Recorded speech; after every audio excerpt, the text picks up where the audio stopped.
Well, summer is halfway over and it's a good time for a mid-year financial checkup. It is time to see how you're doing towards your money and saving goals. So here with some simple tips to help you finish the year strong is our money and business expert, Derrick Kinney. Good afternoon, Derrick. Good afternoon, Morgan. Great to see you. And I want to tell you before we start, I'm excited to tell you that I have not indulged in Amazon Prime Day. It's 4:37. We don't have a cart. Okay, so that brings us Morgan. We'll see. Check it at 6:15. We'll see. We want to get to your first tip. That's very much related to this. Your first tip is to review your money and saving goals for the year. So with that being said, why is that important? Well, it's critical because we all start off the first of the year making some goals and thinking this year is going to be better for our money than last year. And here we are almost halfway through the summer. What I would tell people is hope is not lost. If there are some things you still want to do, you still have about 5 months to make progress on it. Sit down either with yourself, an accountability partner, the person you love the most, and write out over the next 5 months how much debt do we want to pay down, how much do we want to save, and how good will it feel on Christmas night knowing that you made progress financially. That's how to set some meaningful goals. And your next tip is to evaluate your job. What do you mean by that? Yeah, this is one that most people overlook. Now, let's be honest.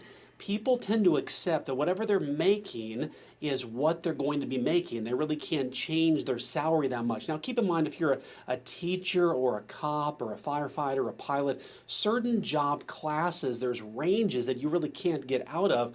But some people have the ability to go to their boss and say, look, I love working here, but I want to make more money. I've identified a couple ways to help the company save money, make more money, and grow the business. And when you do that, you put yourself in a position to make more money, which we know is the best way to reach your financial goals. So make it a point over the next 2 weeks to write out how could you help the company make more money in your current role. It's the best way to get a raise and get it fast.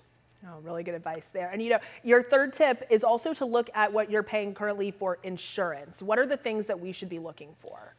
Yeah, this is one also that's not the sexiest topic in the world, Morgan, but it's so important, and that is look at your life insurance. God forbid if you passed away, is there enough money for your surviving spouse and your family to continue on? You want to make sure your house is paid off, cars paid off, debt paid off, etc.